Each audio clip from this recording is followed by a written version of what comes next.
let's go over MEL changes really fast to tell you guys what is happening with this champion. So yeah, Riot is changing up MEL big time because obviously she has one of the highest ban rates in the game, which is very bad. She was created with the intention of making players making the character easy to play, so new players are able to pick her up really easily, and they want her to be very popular, because she's also Arcane's favorite, right? And with Mal having one of the highest frustration and ban rates in the game, and people molding over W, the champion needs changes. So where is Riot going? Okay, so there's a lot of text. Not gonna read this. Let's just go over the changes. So they remove the outlier stat reducing attack speed value. Goes to 0.625, which is the normal value that vast majority of mage champions have.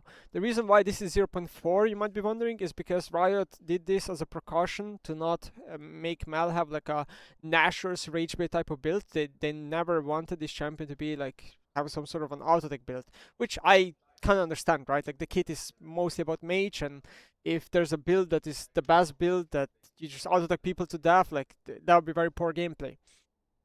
I guess they're feeling confident that that will not happen regardless, so they can like bump this number up a little bit. Okay.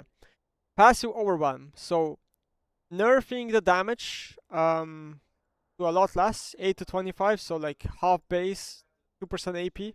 Right, so the total cast goes from 24 to 150 to 2475 and 9% AP ratio. So this means that this passive will no longer be like mega overpowered, and now will be in very like in line of like a normal passive that will not do super a lot of damage, kind of like a Lux passive or whatever. Okay.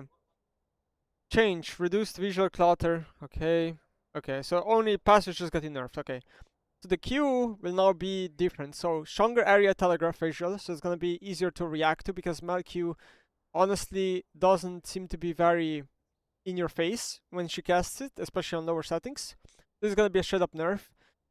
Cast time is gonna be nerfed. So this kind of means that, okay, here I should read also this. Provides strong opportunity to dodge this spell at long ranges, moving towards Q max first. Okay, so the cast time being longer is gonna give you like so much more counterplay, right? Because MEL Q, the way it works is like it fires like I don't know how many, like 12 missiles or something, and let's say you only get hit by 2 out of 12 or whatever, then you're taking very little damage from the spell, right? It's still gonna be a chunk Comet procer and Scorch procer, but besides that, I mean, acid nerf, right?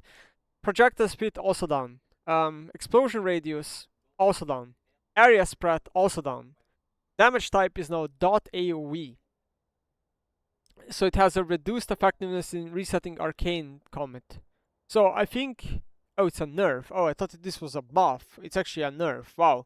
So it functions like a dot now, damage type. So the comet will refresh way less often, which means that now maybe, because comet was like by far the best keystone on her, because of this interaction, now you might be, going into a different direction with a keystone, right?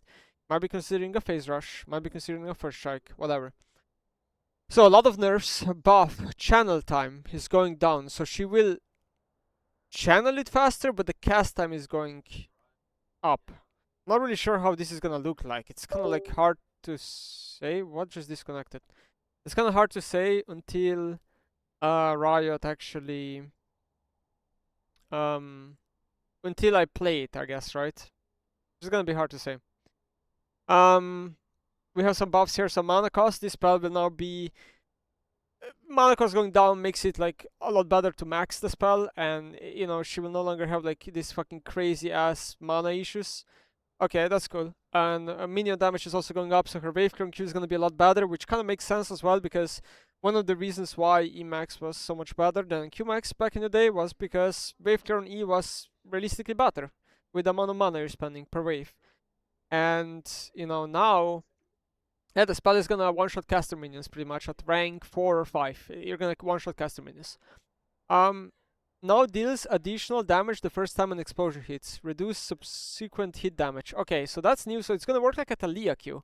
So because the spell is gonna be so much easier to dodge, Riot is basically making it so the first missile that will hit you will do a lot more damage. Okay, that makes a lot of sense. And it seems like, if I understand correctly, the spell is probably gonna be doing overall more damage. I'm not sure. Or is this less damage than before? I'm not sure exactly how like the math functions this, but okay. I think this is kind of necessary, because if this right here, this line isn't in the kit, then I think this champion would be fucking horrible. Because there's so many nerfs here. W, so it will no longer provide damage immunity, so you will be able to damage MEL now. On the W. Provides 80 to 200%, 200 to 60% AP ratio shield. So she will get late game 300 to 400 shield, okay. You know, it's something. Some spells are gonna break it, right? Like an ADC auto attack is probably gonna break the shield very easily. Physical damage reflected is reduced by 30% before magic damage conversion. Physical damage reflected is reduced by 30%. It's a nerf. I don't really understand this one. Now destroys projectiles that target each unit in an area instead of reflecting them when those projectiles aren't targeting MEL. Oh. So there's gonna be like new ways to like learn. These are like affected abilities. Risey, Brandy, Katarina R. Okay. Okay, so that's gonna be probably a nerf as well, in a way. You're gonna get a little bit more moon speed and a little bit more decaying moon speed. I mean, this is just a massive nerf. Like, what the fuck are we saying here, right? Like, the shield, I don't know how long the shield stays, but I assume the shield stays only for like a second, or like 0.75 seconds. So the shield is like, yeah, this is just a nerf. Like, there's just no other way to put it. It's a nerf. So now we're going to E. Root missile radius is gonna go down. So it's gonna be harder to hit it. End of travel linger duration down even more. So even more of a nerf. Dot radius down. Nerf cast range down. Projectile speed a little bit faster. So okay, a little bit faster travel, but everything else is down. Duration of the route is going to be 1.5. So this makes it so that you're now less incentivized to put points into E. So you're for sure not going to max E ever. And you could argue that you won't even max E second anymore. Even though the damage is getting buffed by 20, I would argue that W max second will probably be better.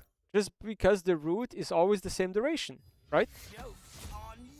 The dot damage is also a little bit higher, which has to be because the linger duration is lower.